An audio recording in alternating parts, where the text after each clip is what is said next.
Okay, so today we're going to dig into a really interesting paradox. In our world, which is just nonstop, hyper connected, right?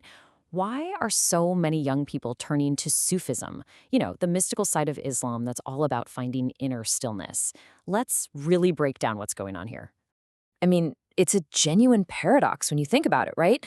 Our entire lives are built around speed, constant motion, endless information scrolling past our eyes. So, what makes someone suddenly hit the brakes and start looking for stillness? That's the big question we're trying to get to the bottom of today. Well, it seems to all start with something a lot of us can probably feel, a kind of modern spiritual hunger. It's this nagging feeling that even with everything the fast-paced digital world throws at us, something really important is missing. Like a critical part of us is just being left unnourished. So, what's actually causing this hunger? Well, a huge piece of the puzzle is just the sheer, overwhelming pressure of modern life. And I have a feeling that's something a lot of us can relate to. First off, you've got this relentless fire hose of information. I mean, the news cycle is 24/7. It creates this constant low-level hum of anxiety in the back of your mind. You know that feeling, that something somewhere is always wrong, and you can never, ever truly switch it off. And then, you've got the social media highlight reel.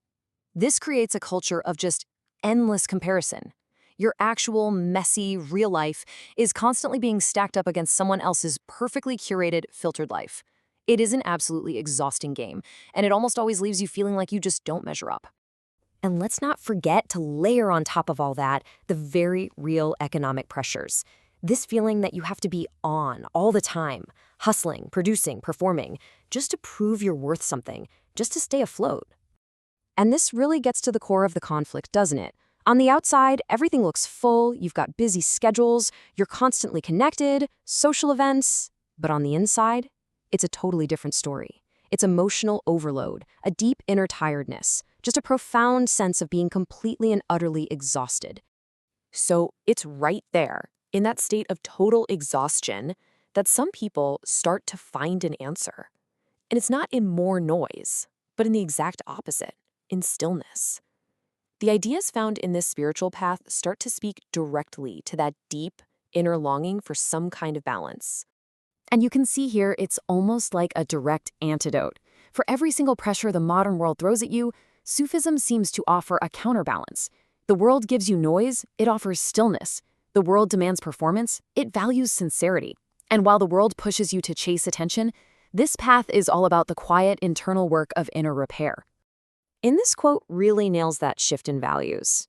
It's saying that your real worth, what truly matters, isn't about what you accomplish or how you look on the outside. No, it's rooted in the quality of your inner state, in your sincerity, your character, your humility. So, how does a journey like this even begin? It's usually not someone just typing Sufism into a search bar. It almost always starts way more quietly than that. It starts with a simple, really personal question bubbling up from inside. And this progression is incredibly common, and it's so powerful. It kicks off with that quiet, nagging question, why am I not at peace? From there, it leads to this second kind of sinking realization, why does all this entertainment, all these distractions, why does it all feel so hollow? And that is what can spark a huge discovery. The idea that maybe, just maybe, religion isn't about a list of external rules, but about the actual condition of your heart. Okay, but it's really important to add a little nuance here. We have to be clear that this attraction to spirituality isn't a one-size-fits-all thing. It can actually show up in two very, very different ways. And this is such a crucial distinction to make. On one hand, you have the sincere search. This is the tough but really rewarding work of self-examination that leads to actual discipline and transformation. But on the other hand, you can have a more superficial attraction. This is when someone's just drawn to the aesthetics, the beautiful poetry, the calming vibe. And while that can feel good for a little while, it doesn't lead to any real lasting change on the inside.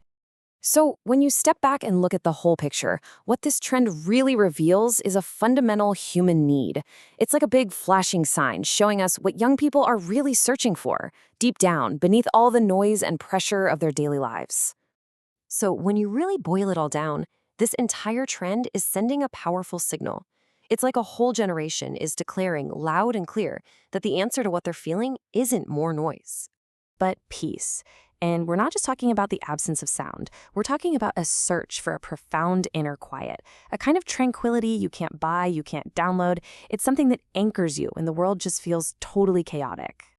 And in that exact same way, they're showing this deep fatigue with having to perform all the time. The answer isn't about finding yet another identity to build and carefully curate for an online audience.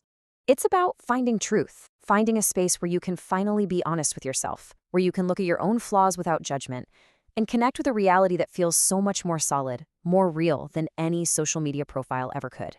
And all of this brings us to the final question, the one we want to leave you with. Is this growing interest we're seeing in spirituality a truly healthy, sustainable search for meaning? Or is it maybe more of a temporary reaction, a necessary but fleeting escape from the unique pressures of our modern world?